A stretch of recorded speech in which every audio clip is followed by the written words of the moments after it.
que Rabbi Shimon Bar Yochai vienne avec nous. Oui. Alors je pousse en arrière. Voilà, il est avec nous, il est avec les parades, il est avec tous les Inyanim. C'est bon, plus ou moins? Voilà, l'Echaim Livracha. Amen. C'est l'obligation de faire le défilé de Rav, je vous en prie. Oui, alors c'est le Rabbi a demandé. Ceux qui vont pas chez le Rabbi Shimon Bar Yochai à Lag Baomer, à Méron, alors qu'ils participent au défilé. C'est une demande du Rabbi ici. Maintenant, qui plus sait, quand on a des enfants, c'est une obligation d'amener les enfants. Voilà. Il faut marcher. Le défilé, c'est un défilé pour manifester pour les mitzvot. C'est une idée du Rabbi, c'est une manifestation en réalité. Aujourd'hui, des enfants, une manifestation pour les mitzvot. Les enfants manifestent pour les mitzvot pour dire qu'il faut faire les mitzvot. C'est pas comme ça. Moi, je croyais que c'était une élévation de l'âme. Non, c'est marcher. Non, voilà, c'est une idée. Voilà. Voilà. Alors maintenant, les Lag Baomer. Lag Baomer, on rappelle les sources dans la Torah. Il y a toujours un remez, une allusion dans la Torah. Il est écrit dans Parashat Vaishlar, Vaishlar, ou Vaishev, je ne me rappelle plus quel gars, Vaishlar, il me semble. Il est écrit là-bas, Ed Agalazé. Ed, ça veut dire Ed, en hébreu, ça veut dire ce témoin. Témoin de notre pacte, ce monticule de pierre. De quoi on parle? Yaakov Avinu a quitté Lavan Arami, il est parti. Dieu lui a dit, retourne dans la maison de ton père, dans le pays de ton père, etc. Il retourne, donc il part, il prévient pas, il a une mitzvah, il exécute immédiatement. Pendant ce temps, qu'est-ce qui se passe? Évidemment, quand Yaakov il s'en va pas tout seul, il prend ses enfants, il prend ses femmes, il prend son bétail, et il part. Lavan, lui, tout à coup, on vient lui dire, ton gendre, il a pris tout ce qui t'appartient, tes filles, tes petits-enfants, ton bétail, et il s'en va. Vu comme ça, c'est pas la même chose. Alors il se met à sa poursuite avec ses fils, pas avec de très bonnes intentions. Et quand il arrive chez Yaakov, Dieu il donne grâce aux yeux de Lavan, et Lavan alors il conçoit que c'est bien que Yaakov s'en aille avec sa bénédiction. Et il lui donne sa bénédiction, etc. Et ils font un pacte, c'est le gal. Le gal ça veut dire monticule. En hébreu, gal c'est une vague, mais c'est aussi un monticule de pierre. Voilà. Alors, Ed Agalazé.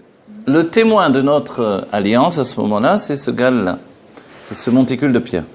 Quand on prend le Tafreshen Bet, on étudie le Tafreshen Bet depuis quelques années ici, pour le sroud de la maison, de la Balatabait et de l'avenue de la Géoula immédiatement, Terefimian Mamash. Dans le Tafreshen Bet, le Rabbi Racham nous dit Ed Agalazé, ça veut dire que en réalité, Lavan, le nom de Lavan, il est en rapport avec le Loven Haelion. Loven Haelion, c'est traduction, ça veut dire le blanc supérieur. C'est quoi le blanc supérieur? C'est le Keter. Le Keter poursuit Yaakov, qui est Tiferet, qui représente les sentiments du monde de Hatzilut, de l'émanation. Il poursuit Yaakov jusqu'au bout du monde de Hatzilut. Et là-bas, en fait, ils établissent ensemble Ed Agalazé. C'est que la lumière du Keter va se dévoiler jusqu'au monde de Hatzilut, elle va remplir le monde de Hatzilut, et ensuite c'est Yaakov qui va gérer la lumière du Keter jusque dans les autres mondes. C'est ça le monticule de pierre, il désigne ça. C'est en fait, c'est un stade à, on va dire, dans un premier temps ne pas franchir, ensuite qu'il faut franchir, mais sous la tutelle de Yaakov. Pourquoi faire, on va dire, pourquoi faire? Pour entraîner le monde vers la Géoula Amitid Vashlema. D'accord? Voilà. En fait, cette notion-là, elle est très importante. C'est une notion qui part du dévoilement de la Elokut, du dévoilement de Dieu. Et le dévoilement de Dieu vient effectivement du monde du dévoilement divin, c'est le monde de Hatzilut. S'il y a un monde qui est en relation avec le dévoilement divin, c'est le monde de Hatzilut. D'accord? Si bien que sans le monde de Hatzilut, on ne connaîtrait pas Dieu du tout. Et la grande rencontre avec Dieu de la Géoula, c'est la rencontre avec le monde de Hatzilut, ici, dans ce monde matériel. Qu'est-ce qu'aujourd'hui, le jour de Shabbat? Le jour de Shabbat, c'est une élévation du monde de Asiya vers le monde de Hatzilut. Vous voyez? Donc en fait, Shabbat, c'est une aliyat à Olamot, une élévation des mondes. Et c'est pour ça que Shabbat est particulier. Brille dans le jour de Shabbat la lumière de Chokhmah. Chokhmah, c'est Abba. Et Abba, ça représente l'influence qu'il y a dans le monde de Hatzilut. C'est-à-dire la vision de la Elokut. Donc en fait, Shabbat, il nous faut encore un petit effort, on ouvre les yeux et on voit Dieu concrètement. la Géoula est appelée de ce fait-là Yom Shekulo Shabbat Umenucha Lechayei Olamim, un jour qui est tout entier un jour de Shabbat pour l'éternité. Le Rabbi a rajouté Yom Shekulo Farbringen Lechayei Olamim, un jour qui est tout entier Farbringen pour l'éternité. Voilà, les jours de fête, les non-juifs ils disent toujours mais combien vous avez de jours de fête vous? Et grâce à Dieu, on manque pas de jours de fête. Les jours de fête dans le peuple juif, c'est se remettre à niveau par un travail personnel. Le Shabbat, c'est de remettre les pendules à l'heure. C'est différent. C'est-à-dire, quelle différence? La différence, c'est que se remettre à niveau, c'est de savoir quel est mon niveau de travail. C'est le jour de fête. Mais le Shabbat, par contre, c'est de savoir qu'en réalité, il n'y a pas de travail. J'adore. On dit, chef, assis-toi, et d'une certaine manière, n'abîme rien, et laisse le Shabbat. Maman, docteur. Non, Voilà. c'est pas ça, c'est que oh là là, c'est de la folie. Non, parce que je croyais que c'était un grain de beauté. Vous êtes filmé là. Je croyais que c'était un grain de beauté, maman. Non, j'ai pas de grande beauté. Non, mais ce que je le voyais. Une bête, c'est moi, ça. Alors voilà. J'ai été attaqué par un animal féroce en plein cours. De nombreux dangers pour donner un cours de chassidut l'Echaim Levacha. La grande beauté va disparaître comme ça. Grande beauté, vous croyez que j'ai? Non, mais Gros j'ai pas comme ça. osé, j'ai dit, c'est quoi ce truc noir? Ah, d'accord. Alors maintenant, d'accord, le Shabbat, en fait, il est dans un niveau d'élévation. C'est l'élévation du monde naturel. Le monde naturel, ce sont les sentiments. Les jours de la semaine correspondent aux sentiments. Le jour du Shabbat est un jour d'élévation qui correspond à la Chokhmah. La Chokhmah, c'est la source de nos âmes. Notre âme, dans sa source, c'est les Chokhmah. Et la Chokhmah, c'est l'abandon au plaisir. C'est la sphira qui n'a aucun problème psychologique de s'abandonner au plaisir. Si on lui demande qu'est-ce que tu fais, je fais rien, pourquoi? C'est ce que ne nous Voilà. pas. Voilà. C'est pour ça, Shabbat, on dit chef vélo tassé. Assis-toi, fais rien. Surtout, ne fais pas de. Hein, assis-toi et ne fais rien. Ouais, ça correspond à la Chokhmah. S'abandonner au plaisir. Et c'est vrai que la Bina, elle correspond aux fêtes qui sont basées sur le fait du travail. Dans les fêtes, on peut cuisiner, etc. On peut tout faire en réalité. On peut même allumer un feu, on peut couper du bois, on peut faire une shrita. Tout ce qu'il faut pour les bienfaits de la fête, on peut faire. Voilà. Shabbat, non, j'ai compris. Shabbat, non, parce que Shabbat, on dit non, non, Shabbat, stop. Tu n'es pas là pour travailler, pour faire un effort. Celui qui travaille Yom Shishi, il profite Shabbat. C'est ce qu'on dit. Voilà. C'est pour ça. Shabbat, les korbanot de Shabbat au Beth Amikdash, c'est spécial. Le seul endroit où il y a un sujet d'élévation qui est relié au travail, c'est le Beth Amikdash, parce que le Beth Amikdash, tout est confondu dans la Menoucha. Le Rabbi nous dit, dans notre génération, on ne peut plus travailler, je vais le dire, vous allez voir. Le Rabbi nous dit, voilà, sérénité, c'est bon. C'est un beau prénom. Le Rabbi nous dit, on est dans une génération où on ne peut plus travailler comme auparavant. Aujourd'hui, le travail doit se faire beofen shel menucha. Oui, oui. Vous voyez?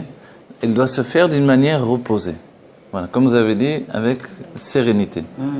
Maria Serena. C'est la mère qui est tranquille. Vous voyez? Ça, c'est le Shabbat. Et vous avez remarqué, curieusement, tous les jours de la semaine, ici, quand on voit la mer, elle est agitée. Le jour de Shabbat, elle est tranquille. C'est vrai? Oui, c'est les jours où on a envie d'aller se baigner parce qu'elle est tranquille, enfin. Et la semaine, elle est tout le temps agitée. C'est très curieux, c'est le Shabbat où elle est beaucoup plus tranquille. Le Shabbat, il fait allusion aux 4 éléments de la création. Il n'y a pas de Il fait allusion à l'élévation de la création. Voilà. Voilà. Donc, le végétal, Mais le le seul qui a l'obligation de s'arrêter, c'est l'homme. L'homme. Voilà. Et l'homme dans la définition du juif, en fait. Même les Le animaux juif, végétaux, ils le ressentent. tout continue. Velo ishbetu yaman valayla. Ça, c'est le pacte qui est passé après la sortie de la Teva de Noé, de l'arche de Noé. Alors, Velo yashbetu yaman valayla. Mais en fait, le peuple juif, lui, il a une obligation de s'arrêter. Mais tous ceux qui font partie du monde naturel ne s'arrêtent jamais. Et nous, on a une obligation de s'arrêter. Pourquoi?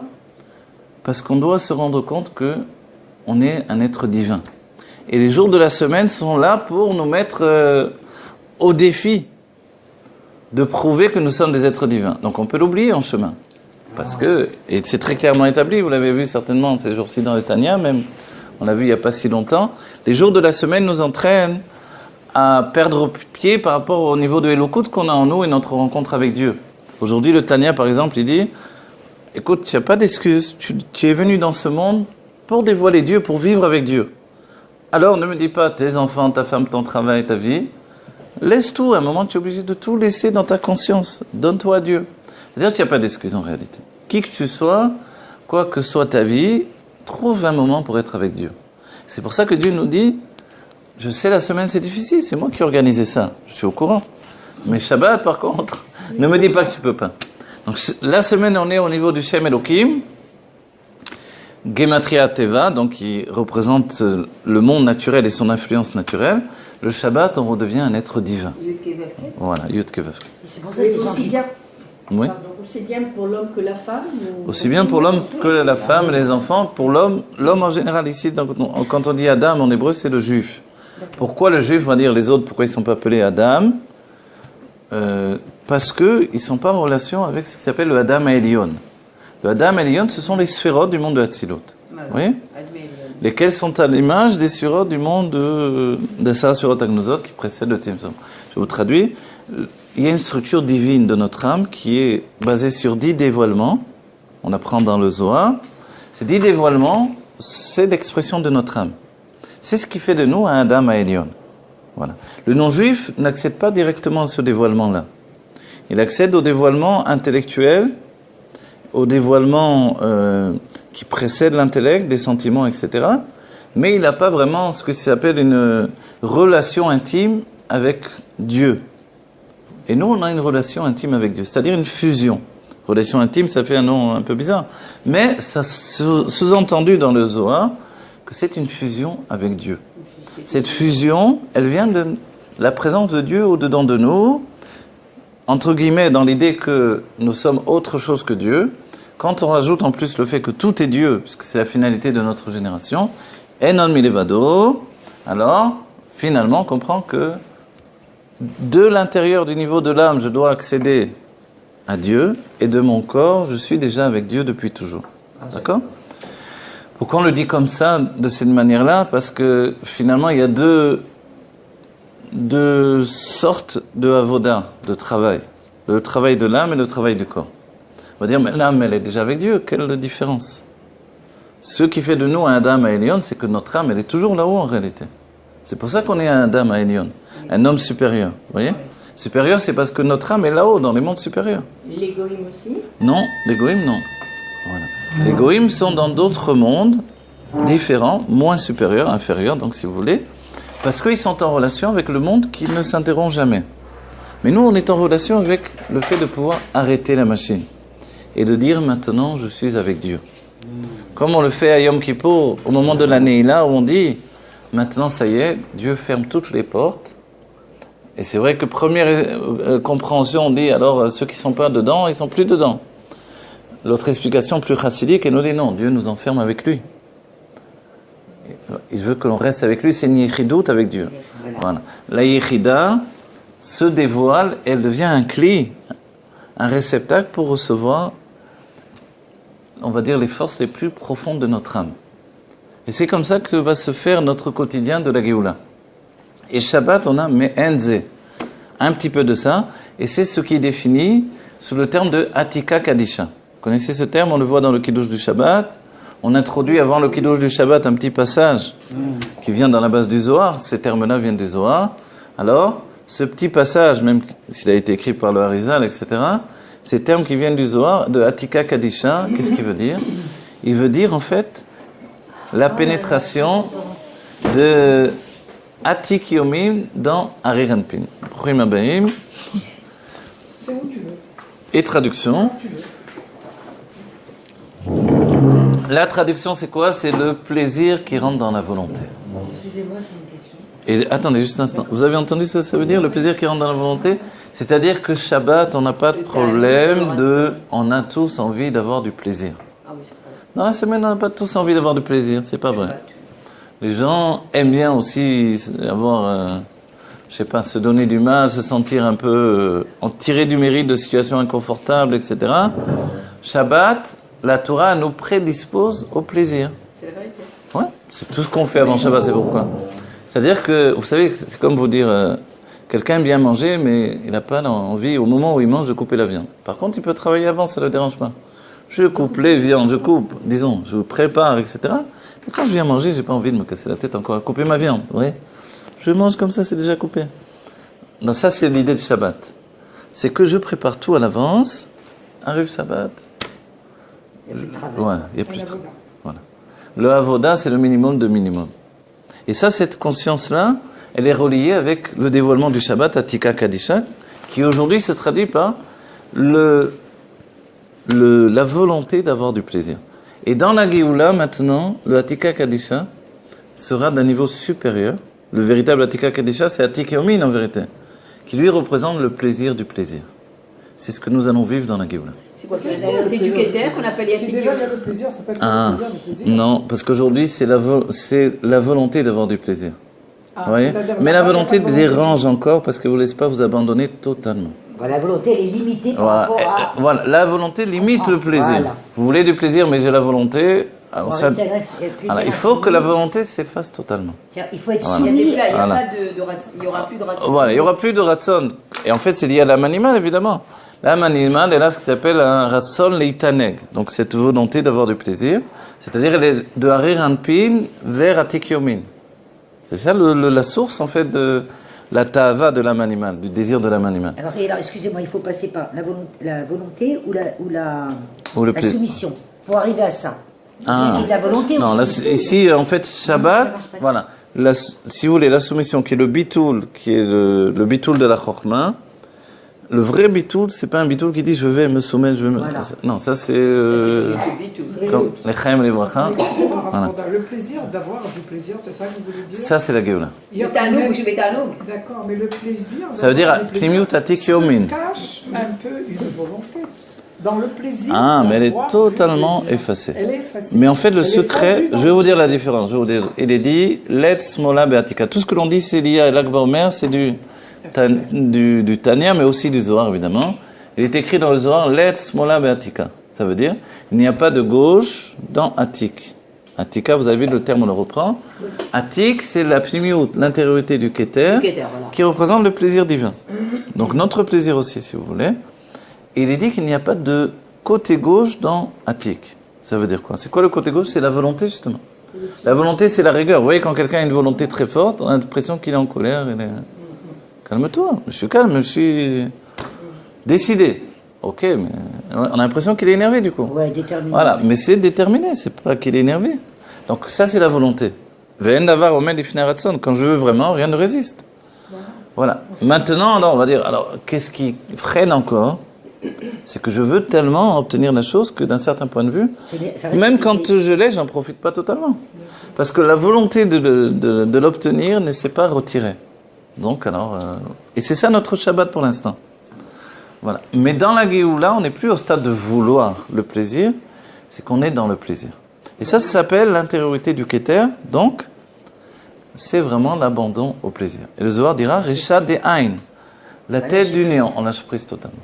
C'est ce qui nous manque. C'est quoi notre exil? On peut tourner, dire, l'exil correspond à on ne lâche pas prise. Mais on n'est pas dans le plaisir, excusez-moi, on est le plaisir. On est le plaisir dans le plaisir. C'est ça, Tikyomin. Oui, mais Voilà. il a dit. Non, mais À un on moment est la donné, source. Non, donc on va être dans forcément, le on est plaisir. dans la source, on peut être que le plaisir lui-même. Oui, il n'y a mais rien d'autre qui il y a va, des qui va se stades comme ça. rajouter dans quelque chose. Alors, dans les Il a dit, derniers c'est cours qu'on a ça. fait, on a donné l'explication de Atzmut Umaout. Et dans la définition de Atzmut Umaout, c'est justement le passage de l'essence de Dieu, qui n'est aucune notion d'expression, c'est pas du tout exprimé, puisque l'essence se trouve là aujourd'hui, dans tout ce que l'on mange, dans tout ce que l'on est nous-mêmes physiquement, etc. Tout est l'essence. On va dire comment c'est possible? Parce qu'elle ne se dévoile pas justement, donc elle est là, totalement abandonnée. Elle n'a aucun frein, elle est là, elle est absolue. Dès qu'on en parle de dévoilement, on dit que ça ne peut pas être l'essence dans ce cas-là. Ce que l'on veut, que ça soit véritablement l'essence. Pour que ça soit véritablement l'essence, il faut passer à un réceptacle ou un vêtement d'expression qui ne freine pas et qui ne dénature pas l'essence. Et le seul que Dieu a mis en place pour nous, c'est le plaisir. Le plaisir est le seul niveau qui ne dénature pas l'essence. Et c'est pour ça que dans la Géoula, on sera constamment dans le plaisir, parce que ça sera pas un moyen, ça sera un fait établi. ça sera meilleur. On retrouve Oui, la non, mais je nature. suis d'accord, mais dites pas non. Parce que c'est, oui, non, je veux dire dans le sens que c'est pas non, parce que c'est, oui, on est le, tout ça c'est une notion englobée, c'est une dimension dans laquelle on rentre, vous voyez. Tout est ça. Que ça vienne de nous ou pas de nous, mais en fait ça vient plus de nous. On est, voilà. On est, voilà. Et ça c'est le fait de la Géoula. Donc on est le plaisir, on pense plus à avoir du plaisir. Ça y est, on est abandonné au plaisir. Vous voyez.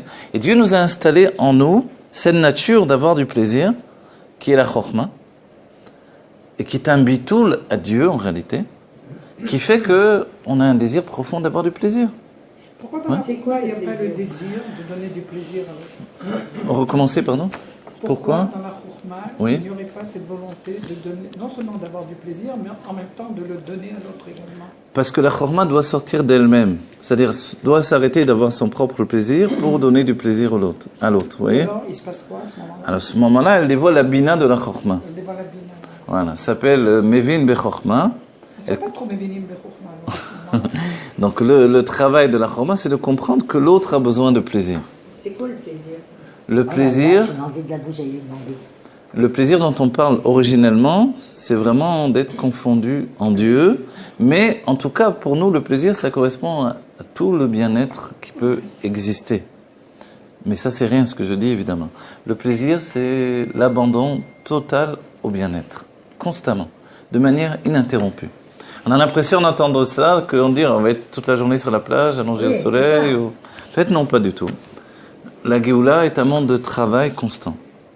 Et c'est là, pour le comprendre, on nous dit que qui a apporté le plaisir au monde à une époque où, au contraire, ça allait très mal, on dit que c'est Noir. Oui. Noir a donné à Dieu le plaisir. Noir, c'est aussi Noam, le fait d'apporter la tranquillité. Noir, c'est, voilà, Matzachen ben Hashem, il a trouvé grâce aux yeux de Dieu, c'est que Noir, ça veut dire agréable. Agréable, c'est le plaisir. Voilà. Voilà. Donc en fait, c'est ce fait-là. On va dire, comment il a apporté le plaisir au monde? On dit qu'il a apporté, le premier à avoir apporté des outils de travail pour travailler la terre. On dit, ah, quel plaisir là. Ça nous a gâché l'ambiance. On dit, mais en fait, c'est le secret même de cette vie dans laquelle on vit, c'est qu'il n'y a pas de véritable plaisir sans travail qui a précédé. Vous donnez un travail qui a précédé. Vous donnez à votre enfant $1 million. Allez, vas-y. Fais ta vie maintenant. C'est super, on va dire. C'est bien, faites-le. Mais c'est pas comme si lui, il avait gagné $1 million. Et qu'il vient dire, tu sais, Abba, tu sais, Ima, je viens de gagner $1 million. Non, c'est pas vrai, mon fils, c'est tout. Bon, mais je veux dire, qu'est-ce qui s'est passé quand il a gagné, lui, personnellement, ce $1 million là, c'est une autre valeur, ce $1 million. C'est son travail. C'est-à-dire, le plaisir qu'il a de la chose elle-même, c'est sans comparaison. Et ça, c'est notre vie. Et c'est pour ça qu'on dit que l'homme ne veut pas le pain de la honte. Et que cette Géoula que l'on va avoir, elle est tellement immense, tellement infinie, tellement illimitée, tellement au-delà de tout ce que l'on a pu espérer, sans aucune considération de... Ben Aaron, en fait, avec tout. Alors, que c'est pour ça que l'exil a été tellement difficile. Et que jusqu'au dernier moment, on n'arrête pas de travailler. Pour ne pas éprouver une ombre d'un doute qui ressemble à le pain de la honte pendant la Géoula. Vous comprenez? Ça vous arrive pas des fois, vous arrivez chez quelqu'un, il vous apporte ci, il vous apporte ça. À un moment, vous êtes gêné. Ça va, assis-toi. Oui, vous êtes gêné. Vous dites, oh, ça va. On arrive chez Ali, il nous apporte ci, bénédictine, le café, voilà, un steak, un truc, qu'est-ce que tu veux? Alors, ok. Donc, après, on est gêné. Donc, il y a dans l'être ça, même s'il aime bien, même le petit, le petit enfant, il aime bien venir chez ses grands-parents, il se fait chouchouter, mais des fois, il dit, non, assis-toi, mamie. Il y a un petit côté comme ça, une limite en nous. Et dans la Géoula, on veut enlever totalement cette limite. Et pour l'enlever, alors voilà, c'est ce que l'on passe jusqu'au dernier moment. Jusqu'au dernier moment, il y a un travail, il y a un défi à relever, et il y a une élévation. Ce qui fait que quand on aura la Géoula, on n'aura plus aucun scrupule à s'abandonner au plaisir de la Géoula. Et ça, c'est très important. C'est d'entre les enseignements du Rabbi qui sont importants pour nous, de nous dire, à ce moment-là, on va se laisser aller totalement. Mais parce qu'on le mérite, surtout. Et parce qu'on le mérite, et voilà, c'est ça. C'est parce qu'on le mérite. Et quel a été notre mérite? Mais tu vois pas tout ce que l'on vit. Et en fait, la base de tout ça est dévoilée par Rabbi Shimon Bar Yochai. L'autre allusion de la Torah sur l'Akba Omer, c'est dans les Tehillim. Donc c'est plus dans la Torah elle-même, c'est dans le Nar. Dans les Tehillim, il est dit Gal enai ve'avita niflaot mitoratecha. Ouvre mes yeux. Le terme il est gal qui veut dire dévoile. Ça veut dire ouvre mes yeux et dévoilement. Voilà, les merveilles de ta Torah. Les merveilles de la Torah, c'est la pnimiut ta Torah. Mais pourquoi on dit ouvre mes yeux? Pourquoi on demande à un Dieu d'ouvrir nos yeux? Puisque si on est Dieu, pourquoi on lui demande? Pourquoi je ne me parle pas moi-même? Parce que pour l'instant, tout simplement, on est dans le date tarton et que, en vérité, compte tenu que notre conscience fonctionne encore dans le date Donc on tarton, reçoit encore de l'aide, ouvre mes yeux, c'est-à-dire moi je peux pas, alors ouvre mes yeux. Non, je sais pas, je demande. ouvrez vos yeux toutes seules, mais il n'y a pas de problème. Faites-le, ouvrez vos yeux toutes seules. Que Dieu nous donne d'ouvrir les yeux toutes seules, etc. C'est pas des Sheva qui a parlé, non? Ah, c'est... Vous n'avez rien dit. Non. Pourquoi vous avez dit ça? Parce que c'est les réflexions des Sheva, habituellement. Je Ouais, ouais. ressens parce que voilà quoi. Non, par rapport à ce que vous avez dit avant. Oui, je sais. On se situe toujours de façon séparée de Voilà. ce qu'on est, alors on ne va jamais se rencontrer. Il est temps de changer peut-être de vocabulaire. Le Baal Shem Tov, il dit bien que c'est les mots qui changeront le monde. Alors, je fonctionne avec les deux vocabulaires. Là, moi, j'ai pas de chidouche personnel. En restant bloqué dans Ouais. ton vocabulaire. Non, on prenez utilise les deux, un on utilise les vocabulaire deux. de séparation, il vient mal Bah. de le mettre... Le rabbi nous dit, ouvrez les yeux. Alors, à nous d'ouvrir les yeux. Ouais. Ouvrez les yeux, à nous de voler. À nous. Non, il s'adresse à notre âme animale. Il nous s'adresse à nous, vraiment, oui. S'il s'adresse à notre âme divine, ils sont déjà Mais il ne le dirait pas si ça s'adressait à un. Alors, regardez, ce que l'on va définir encore, c'est que il y a l'âme et l'âme dans le corps. L'âme telle qu'elle est dans les mondes divins, c'est le Adam Haïlion. Ce Adam Haïlion, c'est un être divin. La part de l'âme qu'il faut toucher essentiellement pour transformer, c'est l'âme qui est dans le corps. Bêtard. Les faits, je crois. C'est une partie, hein, c'est pas tout à l'heure. Attendez, Ouais. c'est les faits, je crois. C'est essentiellement le Nefesh Ruach Neshama. C'est l'âme qui est dans le corps, qui elle est en travail, en phase de travail.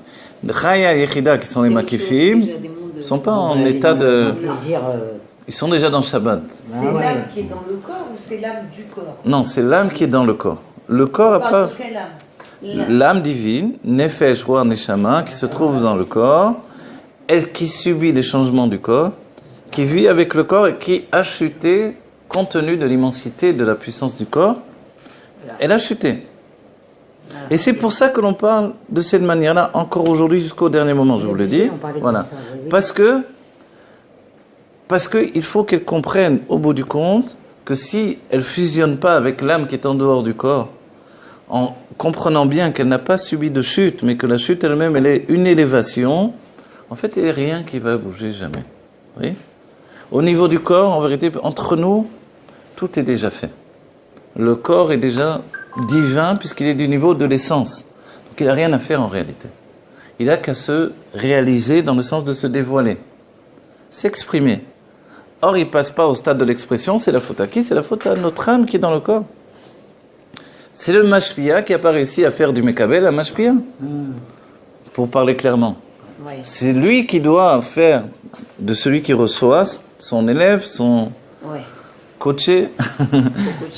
Il ne doit pas être coaché, il doit être coaché. Il doit être, en fait, il doit se transfigurer. Il doit dévoiler qu'il est plus élevé. Vous savez, le grand problème, même dans le monde de la Torah, vous avez dû le voir, c'est qu'on fait du copier-coller. Des maîtres qui veulent faire des élèves qui sont comme les maîtres. Voilà. Et l'élève reste toujours un élève parce qu'en réalité, tant qu'il n'a pas fourni sa propre personnalité dans la Torah, il ne peut pas devenir un maître lui-même. Or, l'Admor HaZaken a dit, pas question, je ne viens pas donner une Torah pour faire des élèves. Je viens donner une Torah pour faire des maîtres. Des maîtres, c'est des maîtres à penser, c'est quelqu'un qui pense de lui-même. Or, si l'autre ne pense pas de lui-même, il a été... voilà, bouge pas dans le sens de... Son cerveau est innihilé, je ne sais pas comment on dit, saisi, ça y est, il ne fonctionne plus. Il y a aussi Voilà. l'élève Ça reste qui est limité, complètement en quoi. admiration devant son maître. Voilà, il est Ça, figé. ça, Et le maître a entretenu ce système et a fait que l'élève n'est qu'une copie de lui-même. Et il installe des copies. Il a peur que l'un ne soit pas une copie. Attention, toi, qu'est-ce qui se Oui, passe mais là? quelqu'un, il peut devenir maître et non élève, mais rester toujours soumis à son maître. Non, je ne parle pas de ne pas avoir de soumission. La soumission, c'est quelque chose, C'est comme la reconnaissance innée qui est dans l'être, qui fait que, évidemment, je reconnais le bien de celui qui m'a transmis le bien. Mais, il est dit, il y a fait quoi ben mi quoi rave. On doit trouver dans l'autre quelque chose que je n'ai pas moi-même, quelque chose qui est même, que je ressens comme supérieur. On doit trouver dans l'autre des forces supérieures. Et lui dire, toi, tu sais quoi, tu es mieux que moi. Donc, celui qui a mis une résistance, c'est l'âme divine. C'est l'âme divine qui est dans le corps, effectivement. Mais bien sûr, qu'est-ce que vous croyez? L'âme divine, dans Ouais. le côté des fâches Ouais. L'âme divine, c'est elle qui omet. Ouais. C'est elle qui résiste. Voilà. Mais l'âme divine dans les Makifim, elle est totalement, elle a compris l'histoire. Parce que vous savez pourquoi? Parce qu'elle est en dehors du jeu, elle est en dehors du système. Donc, mais celle qui est saisie par le corps, elle est limitée par le corps. Et le corps est tellement puissant qu'il a enfermé l'âme divine. Et que le travail se fait du corps sur l'âme divine depuis des siècles. Pour que l'âme divine enfin prenne conscience qu'il est temps de se libérer. Et que d'être dans un corps, c'est pas une fin, c'est pas une chute, c'est une libération. Et c'est pour ça aussi, entre autres choses, qu'on a arrêté de faire le Avodat Amerirut. L'Avodat Amerirut, le travail de l'amertume, qui se basait essentiellement sur l'idée que l'âme se trouve dans le corps et qu'elle a chuté. Et que, comme elle a chuté, j'ai de quoi pleurer de la chute de mon âme dans mon corps. Le Rabbi a donné une fin à ce travail-là, qui était l'essentiel du travail de Tfila. Il n'y avait pas d'Avodat Hashem sans ce travail-là. Il n'y avait pas de joie chassidique sans ce travail-là. Le Rabbi a dit, c'est terminé, on ne fait plus ça. Ben oui. Du moment qu'on ne fait plus ça, ça veut dire que l'âme n'a plus de raison de se lamenter. Même le Echa de Tisha B'Av, le Rabbi a expliqué, Echa Yashva Badad, c'est Dieu qui nous dit, hé, réveille-toi, moi je suis tout seul, j'ai jamais bougé, je suis dans mon endroit à moi. Si tu veux venir avec moi, viens avec moi. C'est le Mahama qu'on étudie à Tisha B'Av du Rabbi. En fait, ça veut dire que tout dépend comment je vois les choses. Quand la ville est désolée dans le Echa, ça veut dire aussi, elle est désolée parce que toi tu es avec moi, dans mon intimité. Tu es dans l'intériorité du palais. C'est ça ce que ça veut dire. Tout dépend comment on voit les choses. Aujourd'hui, il est temps de passer la vitesse. Et c'est vrai que vous avez raison d'insister. Je suis d'accord avec vous. De travailler le langage. Mais moi, c'est vrai que j'ai fixé ma manière sur les Rebbeim. Et les Rebbeim modulent. Ouais. Pour que l'on arrive à entraîner toutes les personnalités qui sont en nous. Toutes les sphères, toutes les strates de notre personnalité.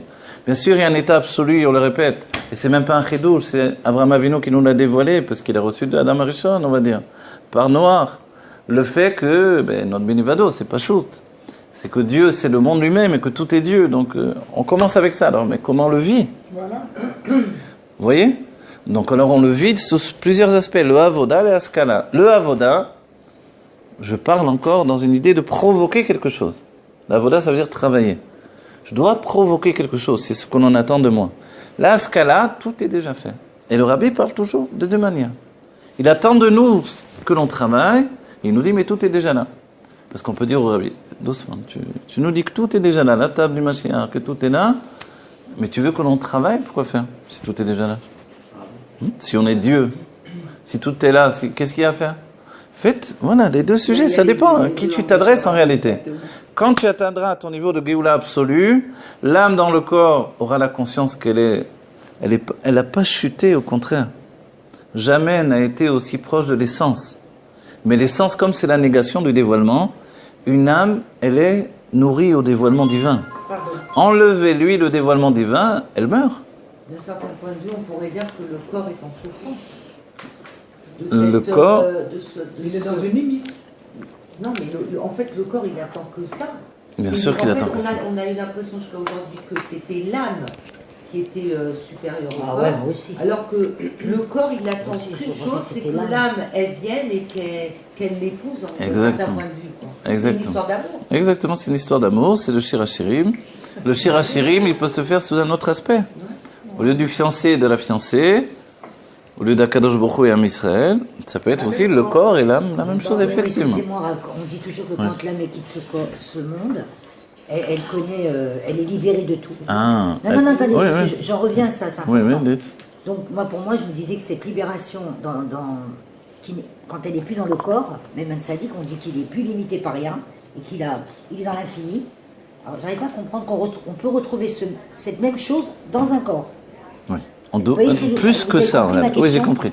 Mais plus D'accord. que ça. Jusqu'à présent, il y avait une compréhension de la Torah qui était sous un aspect Aleph. Oh, on va dire pas Aleph de que Rabbi nous dit, mais sous un premier aspect. Remède, On on a, va dire. voilà, on a atteint une compréhension beaucoup plus entière et véritable. C'est la compréhension du Rabbi Menar Mashiach. La différence, c'est que le Rabbi vit avec nous dans ce monde matériel. C'est le chidouche entre tous les livres du Rabbi, tous les textes, les enseignements. C'est le chidouche du Dvar Malchut. C'est important Voilà. de mourir. Bien sûr, il n'y a pas de mort. On en est au moins au stade où on avance. Vous devez en être certaine. Je comprends maintenant. Je comprends maintenant. Il faut mourir enfin. Tu vois ce que je veux dire maintenant? Non. Ça veut dire pour retrouver cette... vous voyez ce que je veux vous dire? De toutes les manières, voilà. Regardez, on va dire même, vous allez chez les hindous ou les tibétains, ils vous disent on ne meurt pas réellement, on se confond avec le tout universel, etc. Traduction, et ça vient des enfants de Avraham Avinu, ces enseignements-là, quand même. Donc c'est pas totalement du sheker, et le Zohar même dit qu'il y a des vérités là-bas. Simplement, c'est pas notre derrière. Ouais. Mais chez nous, on le traduirait dans le fait de on ne meurt pas, on retourne à Dieu, qui est tout. On s'englobe dans Atzmut ou Maout en réalité. C'est pour ça que le Baal Shem Tov a dit je peux monter là-haut dans les mondes divins, mais pourquoi je vais m'éloigner de Dieu?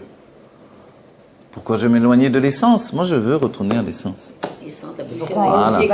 En haut, c'est pas l'essence, c'est les dévoilements divins qui ne sont qu'une lueur du dévoilement. Mais, vous savez la différence, c'est que l'essence, voilà. C'est le corps. Voilà, l'essence n'a pas Même de. au Gan Eden, ça veut dire que c'est pas l'essence. Mais pas du tout. Ah d'accord. On dit que c'est Si le c'était ziv les, Ashrina. voilà, Ziv Ashrina. Un Ziv, C'est c'est. seulement le rayon de la Shrina. La Shrina, c'est ici. Donc même les grandes sadikim, comme nos patriarches et tout, ils ne connaissent pas l'essence. Non. Et le chidouche des tzadikim, c'est qu'ils vivaient déjà dans la Géoula. Alors oui, ils vivaient dans la Géoula déjà. C'est pour ça que les Imaot étaient supérieurs aux Avot. Ouais. C'est le fondement du monde, les Avot. Donc les Imaot sont supérieurs parce que chez Trey la terre de Baala et que chez eux est dévoilée l'essence, effectivement, oui. Je sais qu'on est supérieur. Mais après Matan Torah, quand s'engage à un travail pour en réalité purifier l'âme juive dans sa rencontre avec la matière, alors tout est transformé, si vous voulez. Avant Matan Torah, le travail se faisait par la connexion avec le monde matériel. Le dévoilement rentrait dans le monde matériel. Dès que l'on se détournait de Dieu, l'âme retournait dans les mondes divins. Donc le dévoilement se faisait dans une rencontre du spirituel avec la matière. Après Matan Torah, c'est la matière qui doit devenir un réceptacle pour le spirituel et s'élever par le biais du spirituel. Donc il y a un birour qui se fait jusqu'à séparer le spirituel du matériel. Les étincelles de Gdusha. Arrive le moment où le Rabbi dit c'est terminé, on a terminé ce travail. Révolution absolue. On recommence un travail qui ressemble à celui d'avant Matan Torah en réalité. On fusionne avec la matière du monde. Et c'est vrai que c'est nouveau, et c'est vrai qu'on n'en parle même pas parce qu'on n'a pas tellement sous la main de quoi comprendre tout ça. Mais on en arrive à ces conclusions. Parce que si tu fais pas la Vodata à Birurim, alors qu'est-ce que tu fais? Alors il n'y a plus qu'un yichoud, une fusion avec le monde matériel. Et c'est ce qui entraîne, on le voit dans les textes des Rebbeim, déjà, et dans le texte de Rabbi, le fait du zikour de la matière atteint un tel degré que l'on peut faire tout avec la matière aujourd'hui. Mais aujourd'hui, la physique quantique, elle le montre. Voilà, la De physique façon très quantique, claire et très nette. exactement. La physique antique, Antique, notre qui a rien compris. La physique antique des Grecs, elle le montre très bien. Rav Korda, est-ce que la femme, à la naissance, Ah, Ouais, déjà, t'as dit sauvé pas, par le ça- gong. ça chauffe. est-ce que la femme à la naissance, Oui. elle est créée avec son âme et son corps confondus, mais ce n'est pas dévoilé? Alors oui, c'est pour ça qu'elle ne fait pas la Brit Mila. C'est pour ça. Exactement. Voilà. Pourquoi la fille ne fait pas la Brit Mila? On aurait pu, je sais pas, couper quoi, comment, mais Dieu l'aurait pu faire de toute façon. Quoi qu'il en soit, il aurait pu faire ce qu'il veut. Donc, pourquoi la fille ne fait pas la Brit Mila? Le Rabbi le dit très clairement, elle n'a pas besoin. Elle est déjà au niveau de fusion de l'âme avec le corps. Tandis que le garçon, non. Il a un voile, le prépuce. Voilà, le garçon, son âme est un maquif autour du corps. Voilà. Elle descend au maximum dans la poitrine. Elle ne se répand pas dans le corps, dit le Harizan. Il faut la Brit Mila. Il faut que l'homme devienne féminin également. Il dévoile le et de son corps. À ce moment-là, l'âme s'installe dans le corps. Vous voyez? Donc en fait, c'est vrai que la femme n'a pas ce problème-là. Elle a gagné au moins une année devant lui, c'est pour ça qu'elle a la bat mitzvah avant la bar mitzvah. Voilà. Grâce au fait qu'elle n'a pas sur elle. Attendez, Voilà. excusez-moi, Raphaël. Hein. Oui, elle a la bat mitzvah avant la bar mitzvah. Donc la jeune fille, la petite fille, qui va devenir une jeune fille, une bat mitzvah, elle a déjà en elle cette notion qui dépasse le travail de la brit mila. Elle n'a pas besoin, elle a déjà cette fusion de l'âme et du corps. Et c'est pour ça qu'on peut lui donner un nom immédiatement. C'est-à-dire, elle est née jeudi, je cours à la Torah, je donne son nom. Nous, c'est notre minhag, on n'attend pas pour donner un prénom. À la fille, certains attendent le Shabbat, le rabbi dit non, on n'attend pas. Oui. Pourquoi ? Parce que immédiatement, il y a une fusion avec le corps. Donc, on lui donne un nom pour établir une relation avec la part de l'âme qui est dans le monde de Hatzilut. Vous voyez ? Donc, c'est immédiat. Il y a déjà dans la femme une perfection qui est en fait la possibilité de gérer son âme dans la matière. Vous avez compris ? La possibilité de gérer son âme dans la matière, c'est tout le défi de ce monde-là. C'est toute la difficulté de l'homme. Et l'homme, on lui dit, écoute, il faut que tu travailles, que tu étudies. Amène la parnassa, mais tu dois être très spirituel. Il dit, ouais, doucement, qu'est-ce que tu veux demander ?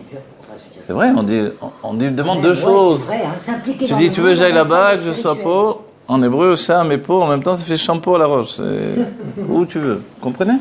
Et c'est vrai que c'est trop. C'est trop. L'homme, ce qu'il ressent tout le temps, c'est trop ce qu'on me demande. Mais il y a des shampoings. de C'est plus en plus infaisable. naturels. C'est infaisable, alors, qu'est-ce que Dieu attend ? Et le Tania, alors, le Tania d'aujourd'hui nous dit, mais raconte pas d'histoire, tu es obligé de faire ça, tu es venu pour ça. Quand on comprend bien qu'on est venu pour ça, on n'est pas venu pour autre chose, et que tu me dis je peux pas, il y a un problème. Tu es venu pour ça, tu n'es pas venu pour gagner ta vie en réalité. Ben, finalement, l'homme, il fait plus d'efforts Pour lui, que pour nous. servir à Il fait chef. plus Ouais, d'efforts c'est que nul. nous. Voilà. Voilà. Il fait plus d'efforts que nous, l'homme, finalement. Parce que nous, on a ça en nous. Attends, si tu Bien regardes sûr. bien l'homme, L'homme, quand il s'élève dans les spirituels, ça y est, il est voilà, incapable oui, de mais, bouger un verre, quoi. C'est vrai, il faut dire la vérité. il n'est pas Il est en structuré razzo pour tout ça. le temps, il est pas le choix. Quand il est en razzo, il a beaucoup de mal à faire vraiment de s'attacher au monde matériel. On le dit même pas souvent parce qu'il est tué, ils sont pas capables de Non, le non, dire. moi je voyais, j'avais un élève, je vous l'ai raconté déjà, je lui donnais un cours de Dera Mitzvot Techa, et je m'étais habitué à le raccompagner quand il sortait du cours parce qu'il retrouvait jamais sa voiture. Il retrouvait pas sa voiture, il savait plus du tout où il avait garé sa voiture, ça mettait un quart d'heure, une demi-heure pour retrouver sa voiture. Il a déconnecté totalement dans le cours. Et c'est vrai que c'est ça. C'est vrai que quelquefois, après un cours, on s'est investi profondément plusieurs heures, on sort, on ne sait plus, on conduit, on va, on roule, on ne sait plus où on est, quoi. Et ça, c'est très masculin. Alors que la femme, elle a une assise Ah directe. ouais, c'est pas normal quand c'est fait. Voilà. Et parce qu'en réalité, elle fonctionne beaucoup plus dans un lien étroit de l'âme avec le corps. Et c'est pour ça que Dieu lui donne à l'homme une aide aussi puissante. En fait, elle réalise ce qu'il ne peut pas réaliser. Cette contradiction, chez elle, ça devient une fusion. Mais chez lui, c'est une contradiction. Mais c'est pour ça que c'est la femme qui a des enfants, non? Et c'est pour ça que la femme a des enfants, parce qu'en fait, elle peut gérer l'âme. Et pas une âme, plusieurs âmes, et les gérer à l'intérieur d'elle-même. Oui, mais pourtant, la mitzvah d'avoir des enfants, c'est l'homme, c'est pas la femme. Voilà. Pourquoi ? Parce que naturellement, il n'a pas... Il y a beaucoup de choses qui ne sont pas naturelles. La mitzvah d'aller se marier, on dit aussi, C'est l'homme. c'est l'homme. C'est pas la femme. La mitzvah d'enseigner à son enfant, c'est l'homme également. Ah oui. La mitzvah de faire la brit Mais mila, c'est l'homme. c'est surtout la On femme. va dire, mais C'est voilà. Qui est-ce qui bouge le mari à faire pas mal de choses ? C'est la femme. pas le mari. Alors c'est ça ce que Dieu lui a donné quand même, comme aide. Mais en vérité, pourquoi lui il a l'ordonnance ? Parce que s'il n'était pas ordonné, les hommes ils se marieraient jamais. Ils seraient Qu'est-ce que vous croyez ? désordonnés. Pourquoi ils vont se marier les hommes ? Il aurait pas mal de femmes à droite à gauche et ils vivraient bien, non ? Non ? Non. Alors Dieu lui dit marie-toi. Ça veut dire enferme-toi dans un endroit avec une femme et c'est fini pour toi. C'est pour faire travailler sa vie. Ah, c'est pour faire travailler, voilà, structurer son âme dans un huis clos qui est le corps, et il rencontre un corps à l'extérieur qui est sa femme. Tu vas vivre maintenant avec ce corps-là. Et c'est vrai que l'homme a un contenu qui vient de l'âme vers le corps, il est tout le temps en train de regarder le corps de sa femme. Et la femme qui vient du corps vers l'âme, elle regarde beaucoup plus la spiritualité de l'homme. Exact. Et des fois, on voit des femmes dans les mariages, c'est étonnant des fois. Des femmes très très belles, parce que la mariée, c'est une mitzvah de regarder la beauté de la mariée. C'est un gilou idou elokut. À ce moment-là, on voit la beauté. Après, on s'en fiche, on n'a pas à la regarder. Mais à ce moment-là, c'est la beauté de la elokut de la mariée, vous voyez. Alors, on va dire, elle est très belle et le mari, il a du charme. Ah, ouais, comment ça se fait que, voilà. Comment elle a accepté un mari comme ça? Elle aurait dû prendre... ouais.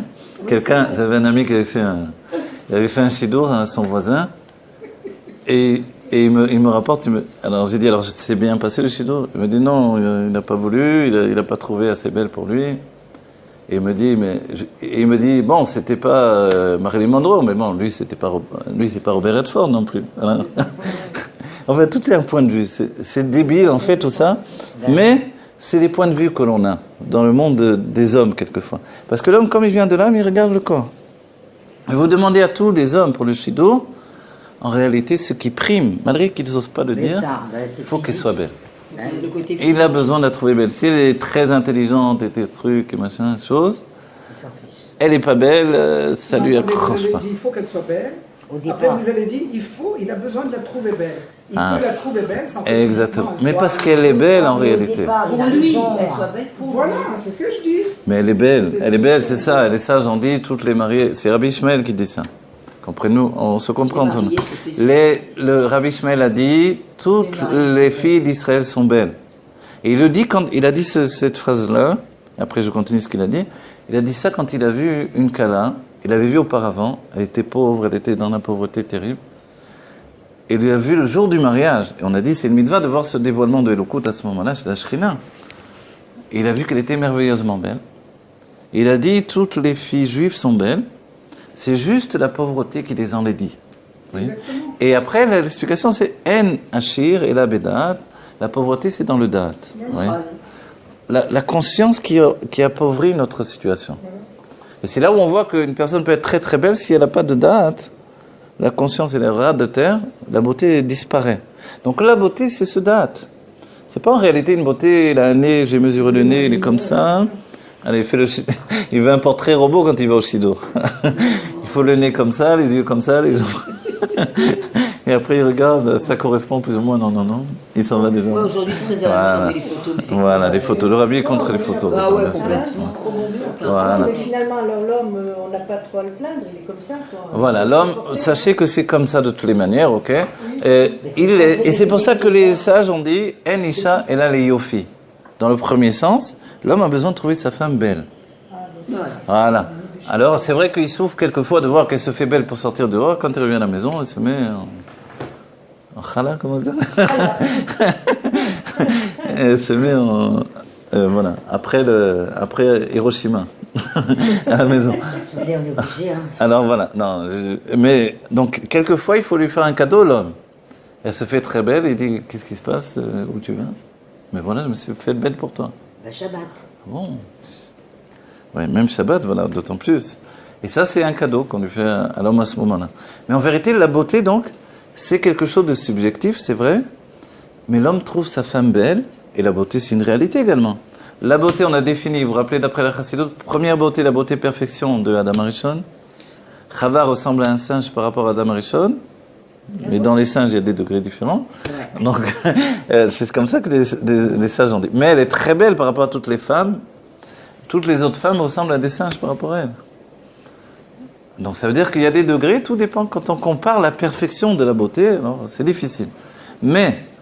quand on parle de la beauté, de la plénitude de l'âme, et justement c'est la fusion entre l'âme et le corps, on est tous beaux.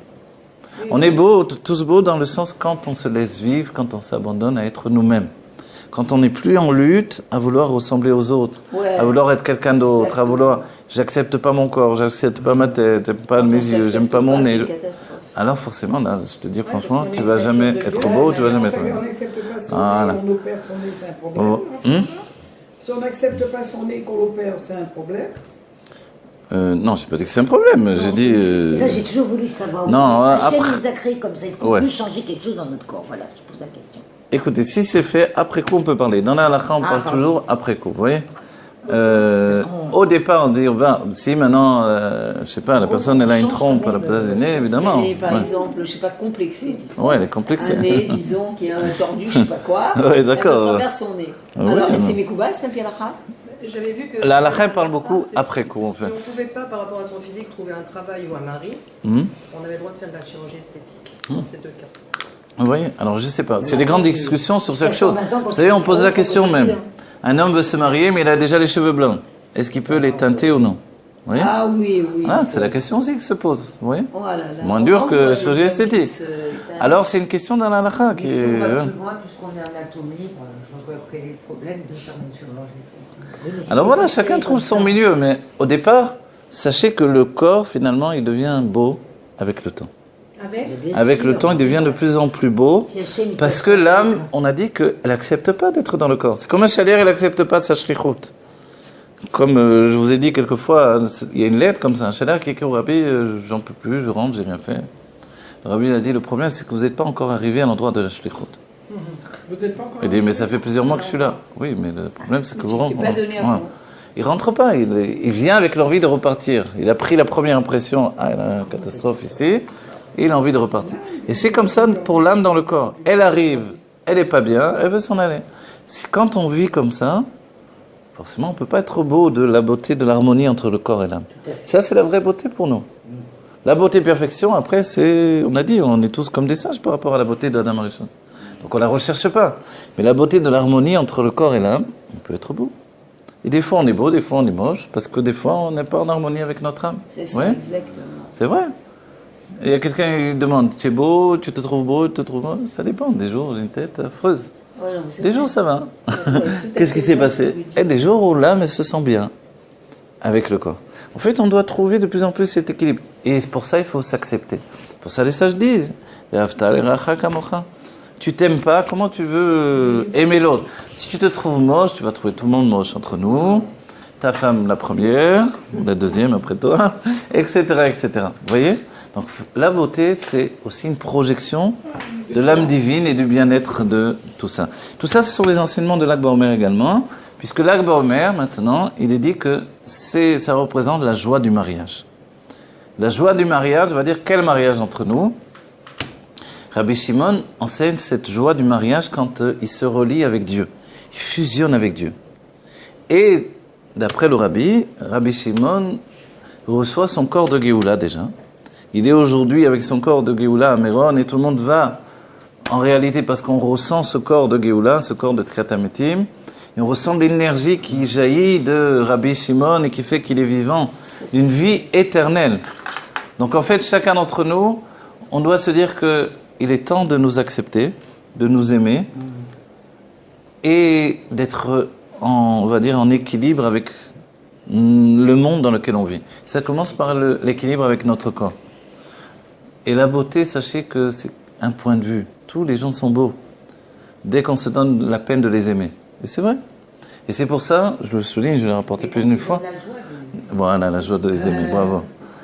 Bravo, Elisha. Souvent, vous avez vu, je le rapporte, les hommes, par exemple, souvent, ils ne sont pas très beaux quand ils sont jeunes. Plus ils vieillissent, plus ils deviennent beaux. C'est curieux. Regardez les chanteurs, on les a souvent devant les yeux. Alors, on peut comparer. En vieillissant, ils s'embellissent. Vous voyez ? Ils n'ont pas fait chirurgie esthétique ou quoi que ce soit, la plupart. À part certains cas particuliers. Donc, on va dire, alors, qu'est-ce que c'est ce monde-là ? Pourquoi il doit avoir l'idée d'une beauté, de la kala, C'est quoi ce sujet-là ? Pourquoi c'est important pour nous, après tout ? On parle de spiritualité, on étudie des choses très élevées, y compris les femmes aujourd'hui. Pourquoi le fait d'accepter mon visage, c'est une chose importante? Parce qu'en fait, ça révèle de la fusion de l'âme avec le corps. C'est ma première. Voilà. Et le rabbi, le Tzemar Tzedek nous dit, tu veux voir la tête de ton âme, regarde ton corps. On va dire, mais mon âme, elle est spirituelle, quel rapport? En fait, l'aspect de ton âme maintenant correspond à l'aspect de ton corps. Donc, épanouis ton âme dans le corps, c'est-à-dire que le corps est le levouche atzmi de l'âme. Non, mais ça veut dire quoi? Comment il doit être? Pour reconnaître l'aspect de mon âme, comment mon corps doit être? Non, il est tel qu'il est maintenant, mais il peut devenir encore plus beau chaque jour. Plus je vais accepter... C'est-à-dire dans sa beauté physique? Oui, dans sa beauté physique. Plus mon âme va s'essentialiser avec le corps, et plus je vais rayonner de beauté. Les corps sont Ouais. beaux, hein. Ouais, ouais. On est dans l'esthétique. Et on va arriver dans un moment où finalement, on n'aura plus besoin d'esthétique, de crème, de ci, de là. Le corps va atteindre sa plénitude. L'éternité. Voilà. Et là, ça va être une beauté là, à couper le souffle. Donc un corps qui souffle, c'est une âme qui souffle. Exactement, bien sûr. C'est l'âme qui est à l'intérieur. Et qui peut sauver l'âme qui souffre? C'est cette partie de l'âme qui est en dehors du corps. Le makif, les chaya yechida, Et sachez une chose maintenant qui est importante, c'est que dans le Niglé de Torah, on ne dévoile que l'âme qui est dans le corps. Voilà. Dans la Pnimiut à Torah, on dévoile l'âme qui est à l'extérieur du corps. Il faut prendre Alors, conscience que le Yechida. corps, c'est l'essence. Donc, d'un certain point de vue, on pourrait peut-être dire que c'est le corps qui va aller cajoler l'âme, puisqu'il est plus élevé. Oui, oui, bien sûr. Donc, si on se met si on a un autre point de perspective, le corps, il vient élever l'âme. Ok. Oui, mais bien sûr qu'il vient élever l'âme, Alors, tout donc, à si on fait. est conscient que notre corps, c'est l'essence divine, automatiquement, on va accueillir notre âme qui, à l'extérieur, est dévoilée, celle qui est à l'intérieur, et vraiment, ça va être une véritable fusion. Amen, amen. Et ça s'appelle le mariage. C'est un autre point de perspective. Voilà, exactement, c'est bien. En c'est fait, ça. on a dit qu'il ne fallait pas s'identifier au corps, mais d'Afka, on est un corps divin. Exactement.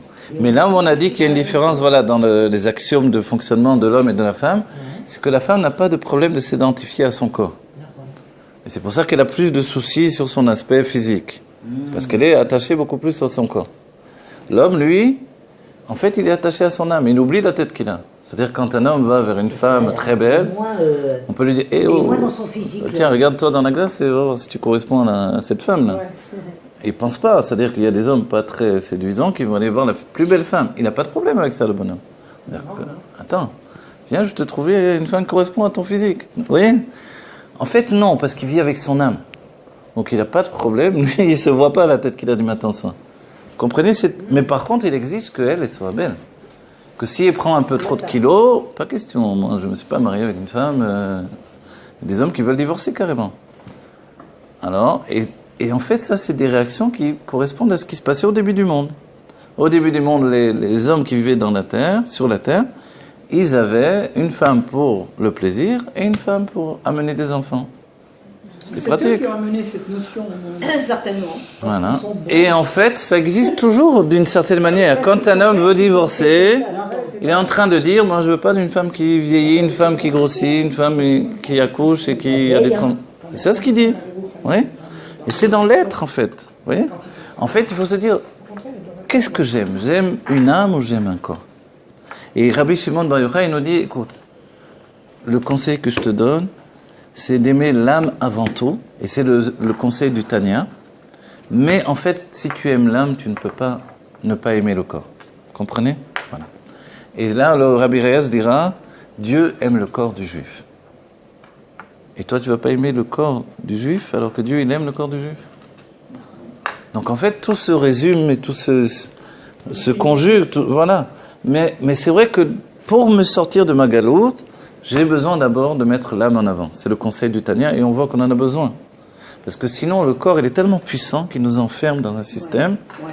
On en arrive à, que Dieu préserve, Michael Jackson, quoi. Il se transforme le nez comme ça, la tête comme ça. Il n'y a plus de fin. L'âme, elle nous amène à voir l'essence du corps, la divinité du corps, et tout le corps comme une matière. Voilà. Grâce à la chassidoute, on en arrive à ces conclusions. C'est écrit dans le Zohar également, ne croyez pas. Tout ça, ça vient du Zohar au départ. La source du corps est plus élevée que la source de l'âme.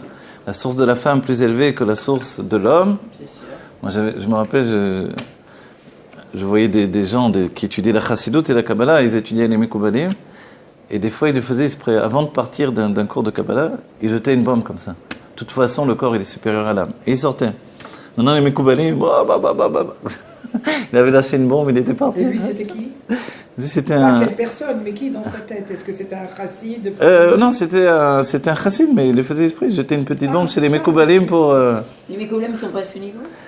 Malgré qu'ils ont tout ça, ils n'en sont pas encore à ces conclusions. Donc en fait, c'est les rébellimes qui nous ont... Voilà, c'est vraiment la chassidoute, le Baal Shem, depuis le Baal Shem Tov, où tout est transformé. Mais les choses sont là, c'est ça qui est extraordinaire. Mais en fait, on doit changer juste notre regard. On doit changer notre regard sur la vie, nos points de... Voilà. nous-mêmes. Et aboutir à la finalité. La finalité, c'est que la Gola devient une Géoula. Bah, c'est ça. Auparavant, on quittait la Gola pour trouver la Géoula. On quittait Mitzraïm, l'Égypte, pour arriver en Eretz Israël. Le problème, c'est qu'en Eretz Israël, c'était une galoute très très grande aussi, il faut dire la vérité. Il y avait des bêtes sauvages, il y avait des goïms qui faisaient de la vodazara. Il y avait les guerres et les trucs et les machins.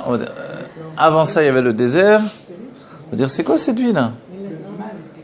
Dieu, il nous veut quoi? Il nous veut du mal. C'est ça la pensée qui s'introduit dans les Juifs. Dieu, il nous veut du mal en définitive. Qu'est-ce qu'il veut de nous? Donc en fait, il faut comprendre. On peut pas... Les Makifim. Pourquoi c'est quoi Il y a pas de Alors, je vais vous séparation. expliquer. Dans la Chassidut, il est défini que la Géoula provient de Pnimiutatik. Quand on dit Pnimiutatik, ça correspond chez nous, voilà, ça correspond chez nous en réalité à la Yechida chez Banefesh. Notre Pnimiutatik, c'est l'intériorité de la Yechida.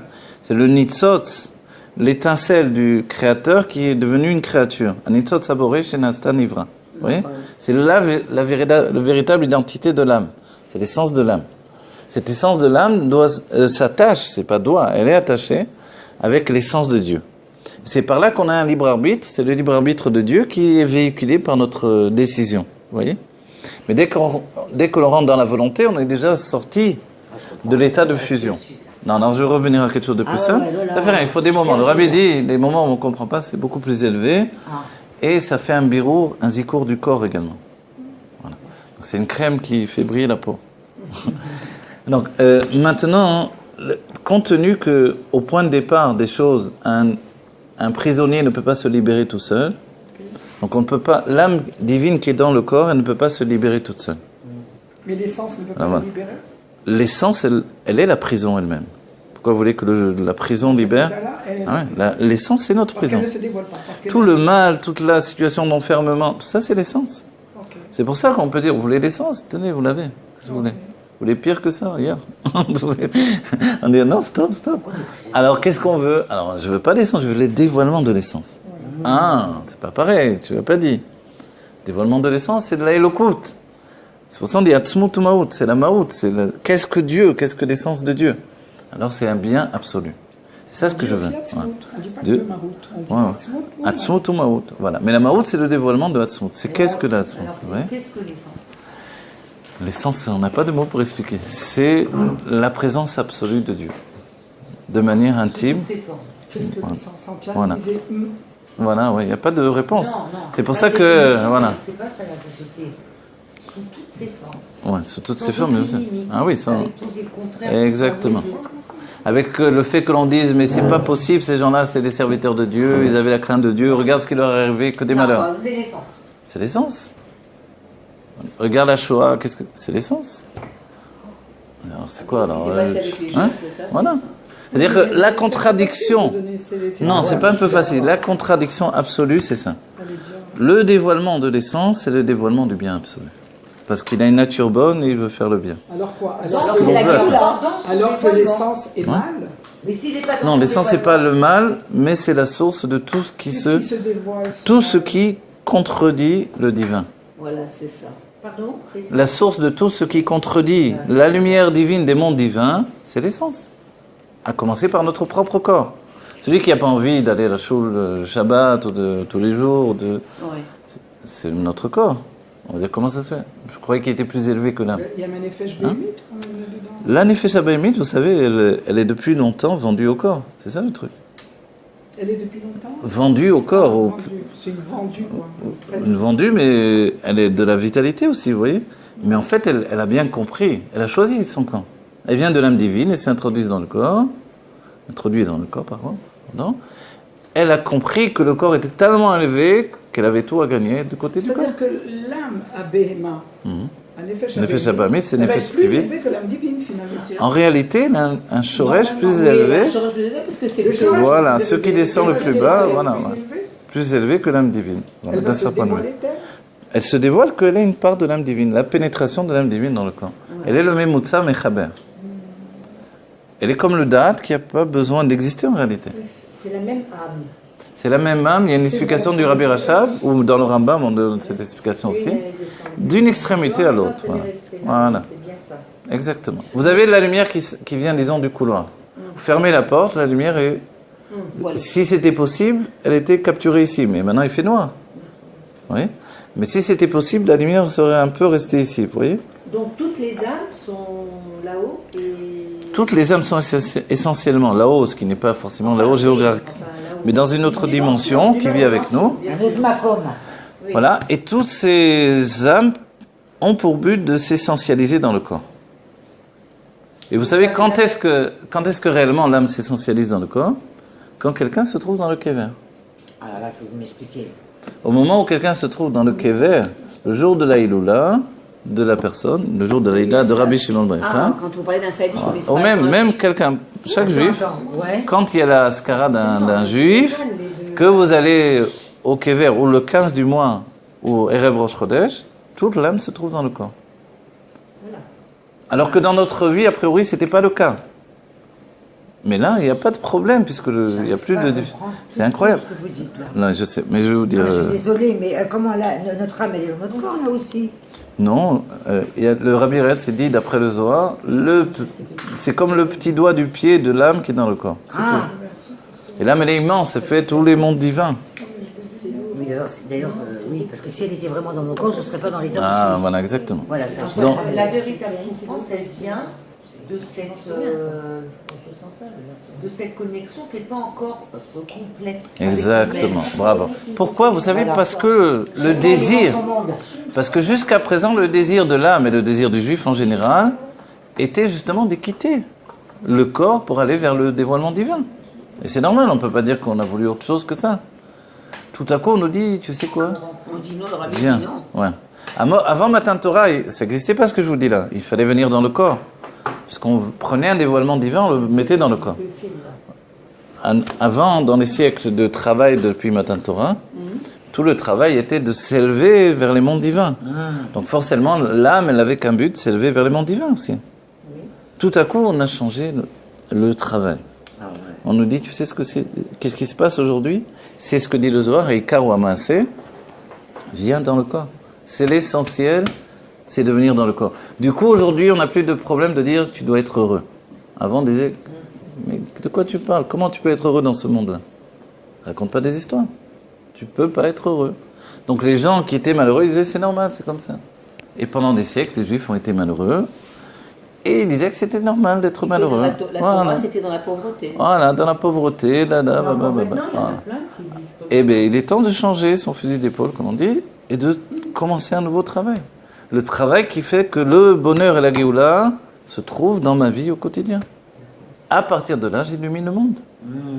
Alors là, il y a encore une question. Par exemple, le rabbi a dévoilé la Yechida et la Chaya qui est en nous.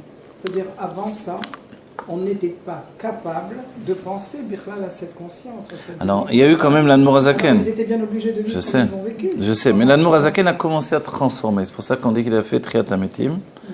Mais il y a eu quand même des avancées de rabbi en rabbi de plus en plus directes. Ouais.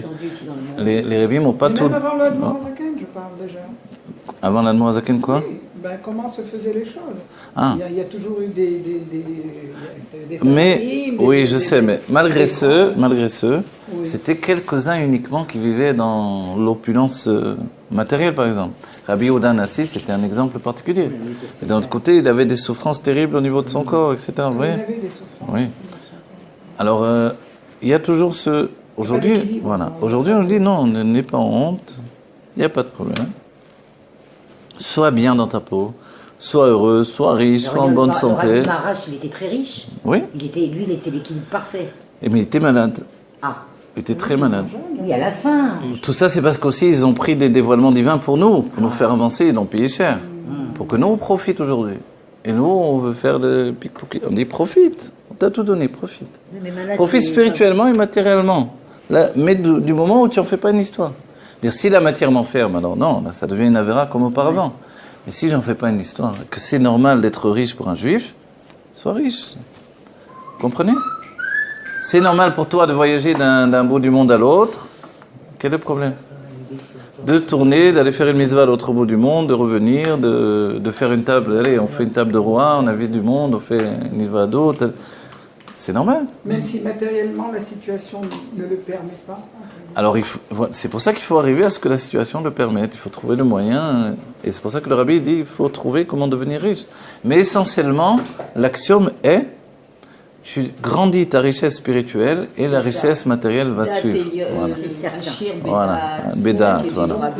Voilà. L'un est lié à l'autre. C'est-à-dire, notre difficulté, entre guillemets, précédente, pas maintenant, c'est le fait que l'un ne peut pas fonctionner sans l'autre. Donc ce qui freine un petit peu les choses. En même temps, on s'élève.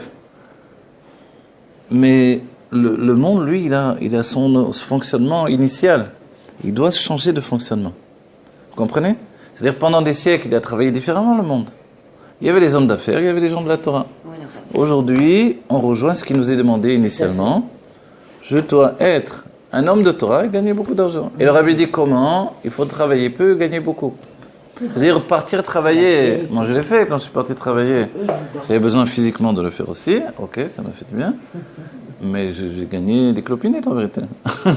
on gagne très peu. On travaille du matin au soir, on gagne une misère. Alors c'est pas la solution. Il faut trouver, en fait, à gagner sa vie avec soi-même. Je suis comme ça, je vais gagner ma vie avec ce que je suis.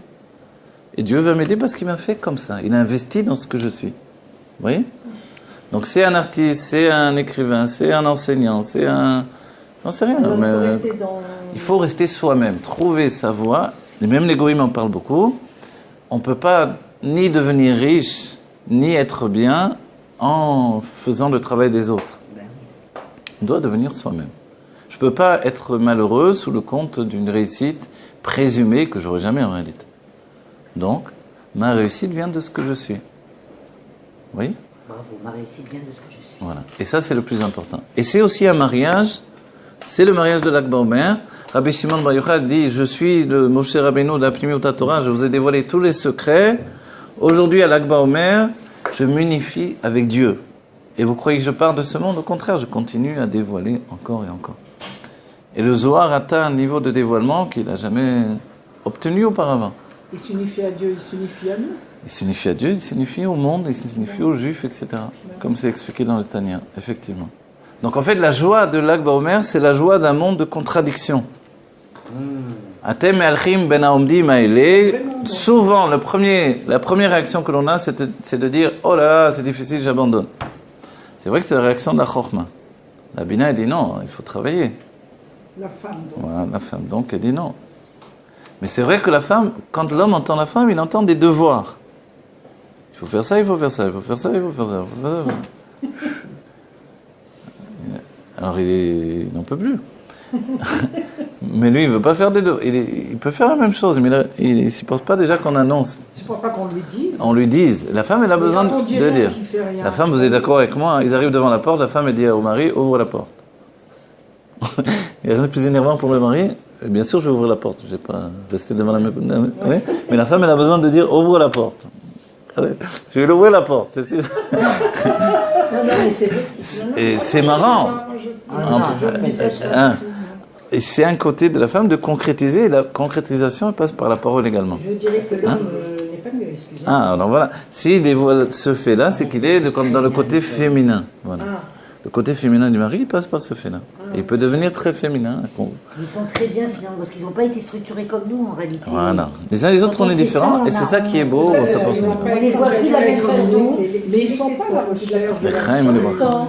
Tu vois, nous, Baruch Hashem, je sais pas, moi je sais que je suis toujours à la recherche, comment m'élever, comment être... Parce que souvent, ils ont baissé les armes. Ils ont baissé les armes. Ouais. Moi, je me rappelle...